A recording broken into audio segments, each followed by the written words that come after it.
বাবার সাথে সাবধানে ভালো করে সুন্দর করে কথা বলবা। তুমি বাবা কি বলতো?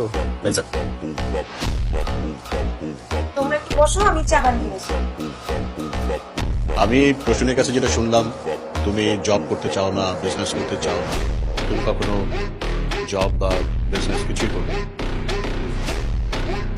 বাবা অ্যাজ এ রাইটার কিন্তু ও অনেক পপুলার, মানে মানুষজন বলে একদিনও হুমায়ুন আহমেদের মতো বড় হবে। একদিন, এখন তো না। ওর তো কোনো ক্যারিয়ার গোলই নেই। ও যে প্রফেশনটা বিলং করে এটা তো কোনো ফিউচার নেই, একটা বুলশিট প্রফেশন।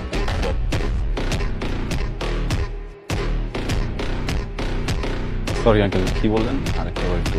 আমি বলেছি বুলশিট প্রফেশন। আচ্ছা, মানে আপনার কাছে মনে হচ্ছে যে রাইটিং প্রফেশন বুলশিট। ভালো কোন প্রফেশন মনে হয় আপনার কাছে? হ্যাঁ? দুর্নীতি করা, ঘুষ খাওয়া। Shut up! কি বলছো তুমি? আঙ্কেল চিৎকার করবেন না। আপনি আপনার বুকে হাত দিয়ে বলেন তো, এই যে আপনার বাড়িতে আপনি দামি সোফা রেখেছেন, আপনি যে লাইফস্টাইল মেনটেন করেন, আপনি যে স্যালারি পান ওটাতে যায়, আপনি ঘুষ খান না? কাইজার, এটা দেখার দায়িত্ব কি তোমার? তুমি কার সাথে কথা বলছো জানো? একজন ঘুষখোরের সাথে কথা বলছি। Shut up! তোমার বাবা মা তোমাকে কোনো শিক্ষা দেয়নি? আঙ্কেল প্লিজ বাবা মাকে কথা বলবেন না। Shut up! তুমি আমার বাড়িতে এসে কথা বলছো, আমাকে অপমান করছো। আপনি বাবা মাকে নিয়ে কথা বলবেন। তোমার বাবা মা হচ্ছে অশিক্ষিত, মূর্খ, এবং তুমিও তাই হয়েছো। মানুষের কি জানো আপনি?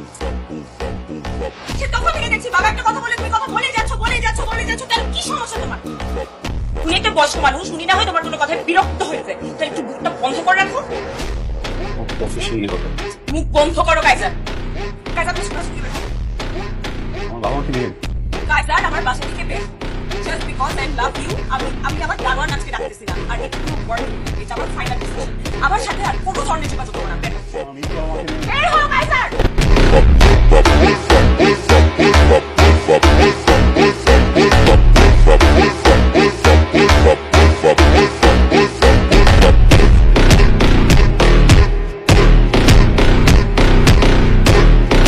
আরে বলো না, অফিসে কি একটা ঝামেলা লাগছে, এখন কি আমার ম্যানেজারের সাথে বসতে হবে, নাহলে উনি আবার বের হয়ে যাবে। আমি নাস্তা অফিসে করে নেবো। খেয়াল রেখো। কোম্পানির পলিসির বাইরে গিয়ে দিনের পর দিন অনিয়ম করছে, ঘুষ খাইছে। মনে করতো কিচ্ছু হবে না, কেউ জানবে না। হ্যাঁ। আরে ভাই, নতুন সিওর ব্যাপারে আমি মনে করি স্যার আজ দেখা করতে পারবেন না। আপনার কিছু করার থাকলে আপনি তখন বলবেন। কেন আপনি স্যারকে বলেন না আমি হাসিম সাহেবের রেফারেন্সে আসছি? আমি বলেছি, তারপরে উনি দেখা করতে পারবেন না। Sorry, thank you. আপনারা আসলে অনেক আপসেট হয়ে পড়েছেন। আসলে আপনি তো সবসময় ওর গার্জিয়ান ছিলেন, ওকে ভালো কোনটা মন্দ কোনটা বুঝেছেন। এখন এরকম একটা সিচুয়েশনে আসলে ওকে কিভাবে কি বলা উচিত? মানে আগের সিইও থাকলে আমি খুব সহজেই ব্যাপারটাকে ম্যানেজ করতে পারতাম। তো এখন যিনি আছেন শোনেন, আপনি তার সাথে দেখা করে সরাসরি কথা বলেন। আর প্রয়োজন হলে আপনাদের সন্তান আছে ওই ব্যাপারটা ওকে বুঝিয়ে বলেন। যায় কাইজার, টিমের সবাইকে কনফারেন্স আসতে বলুন। হ্যাঁ, কাইজার,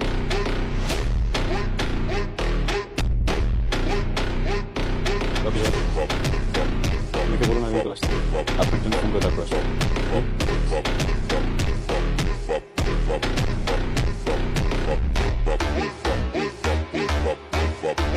দেখুন,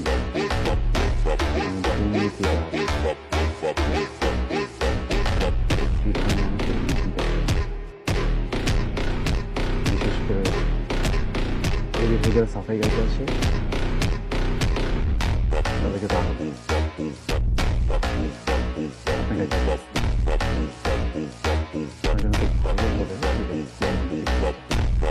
তোমার অনেক রাগ না আমার উপরে? কি তোমার সাথে পার্সোনাল সময় কাটালে তুমি খুশি হবা? তুমি আমাকে তখন শান্তি দিবা?